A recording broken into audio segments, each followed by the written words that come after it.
రామచంద్రపురం నియోజకవర్గం వైఎస్ఆర్సీపీ ఎమ్మెల్యే అభ్యర్థిగా పిల్లి సూర్యప్రకాష్ నామినేషన్ దాఖలు చేశారు. ద్రాక్షారామ శ్రీ భీమేశ్వర స్వామి ఆలయంలో ప్రత్యేక పూజలు చేసి అనంతరం ర్యాలీగా రామచంద్రపురం రాజగోపాల్ సెంటర్ వరకు రావడం, వేలాదిగా కార్యకర్తలు, అభిమానులు ఆయన వెంట రావడంతో జనసముద్రమైంది. అనంతరం స్థానిక రాజగోపాల్ సెంటర్ నుంచి ఆర్డీఓ కార్యాలయం వరకు పాదయాత్ర నిర్వహించారు. అనంతరం సూర్యప్రకాష్ ఎమ్మెల్యే అభ్యర్థిగా 2 నామినేషన్ పత్రాలు దాఖలు చేయగా తన తండ్రి అయిన రాజ్యసభ సభ్యులు పిల్లి బోస్ ఒక నామినేషన్ దాఖలు చేశారు. ఈ సందర్భంగా మీడియాతో సూర్యప్రకాష్ మాట్లాడుతూ సీఎం జగన్మోహన్ రెడ్డి అవినీతికి తావు లేకుండా ప్రవేశపెట్టిన సంక్షేమ పథకాలు ప్రతి ఒక్కరికి అందాయని, అందువల్ల ప్రతి ఒక్కరూ వైఎస్ఆర్ కాంగ్రెస్ పార్టీ ఫ్యాన్ గుర్తుకు ఓటు వేసి అఖండ మెజార్టీతో గెలిపించాలని కోరారు.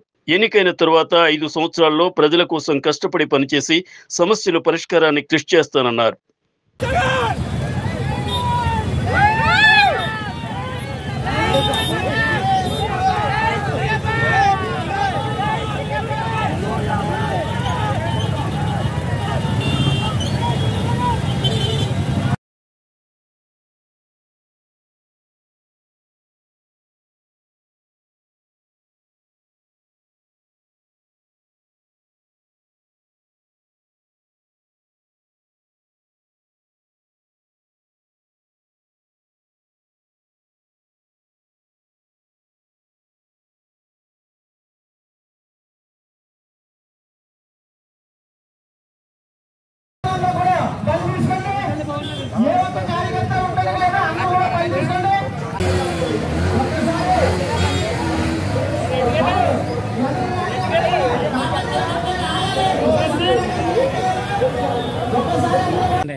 ఈరోజు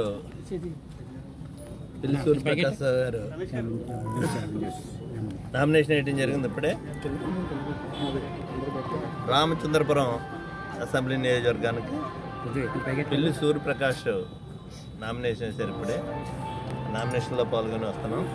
తప్పనిసరిగా రామచంద్రపురం నియోజకవర్గ ప్రజలు విజ్ఞులు విజ్ఞతతో ఆలోచించి జగన్మోహన్ రెడ్డి గారి సంక్షేమ కార్యక్రమాలు కానీ, జగన్మోహన్ రెడ్డి గారు చేసేటువంటి అభివృద్ధి కార్యక్రమాలు కానీ, పేదవాడి పట్ల జగన్మోహన్ రెడ్డి గారు చేస్తున్నటువంటి కార్యక్రమాలు ఖచ్చితంగా సూర్యప్రకాష్ గారిని గెలిపిస్తాయని చెప్పడంలో ఏమాత్రం కూడా సందేహం లేదు. చాలా ఎక్కువ మెజార్టీతో సూర్యప్రకాష్ని గెలిపిస్తారు, 30,000 మెజార్టీతో ఈ నియోజకవర్గం. ఎందుకంటే రామచంద్రపురం నియోజకవర్గ ప్రజలు 4 సార్లు నన్ను ఆదరించినటువంటి రామచంద్రపురం నియోజకవర్గం.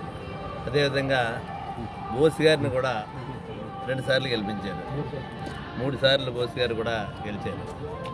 మరి ఈ పరిస్థితుల్లో ఎవరికి ఓటు వేయాలి? ఈ రామచంద్రపురం ఒకప్పుడు ఉండేటువంటి రామచంద్రపురం ఏ విధంగా ఉండేది, ఈరోజు రామచంద్రపురం డెవలప్మెంట్ ఏ విధంగా జరిగింది అనేటువంటిది ఒకసారి చూసుకుంటే మనకు చాలా స్పష్టంగా కనపడుతున్నటువంటి పరిస్థితి. జగన్మోహన్ రెడ్డి గారు ఏదైతే చెప్తున్నాడో, నేను నమ్ముకున్నదే ప్రజల్ని, పైన దేవుడిని. చంద్రబాబు నాయుడు గారు నమ్ముకున్నదే పైన ఉన్నటువంటి, ఈయన పైన ఉన్నటువంటి దేవుడిని నమ్మాడు జగన్మోహన్ రెడ్డి గారు. ఆయన పైన ఉన్నటువంటి మోడీ గారి కాళ్ళు పట్టుకుని, లేకపోతే అదేవిధంగా పవన్ కళ్యాణ్ కాళ్ళు పట్టుకుని పొత్తులకు తెచ్చుకున్నాడు. అటువంటి జగన్మోహన్ రెడ్డి నా వల్ల ప్రజలకు మేలు జరిగిందంటే మాత్రమే నాకు ఓటేయండి అని చెప్తున్నటువంటి వ్యక్తి జగన్మోహన్ రెడ్డి. మరి 3 సార్లు 14 సంవత్సరాలు ముఖ్యమంత్రి చేసినటువంటి చంద్రబాబు నాయుడు గారు నా వల్ల మీకు మేలు జరిగిందంటే ఓటేయండి అనేటువంటి చెప్పే పరిస్థితి లేదు. నా ఎస్టీలు, నా మైనారిటీలు,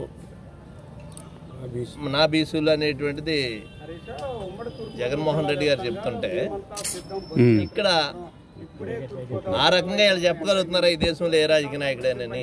తప్పకుండా జగన్మోహన్ రెడ్డి ముఖ్యమంత్రి అవటం ఖాయం. దాంట్లో భాగంగానే రామచంద్రపురం కానీ, మెండపేట కానీ చెప్పడంలో ఏమాత్రం కూడా సందేహం లేదు. తప్పకుండా రామచంద్రపురం నియోజకవర్గ ప్రజలందరూ కూడా సూర్యప్రకాష్ని ఫ్యాన్ గుర్తు మీద ఓట్లేసి గెలిపించాలని చెప్పేసి కోరుతున్నాం.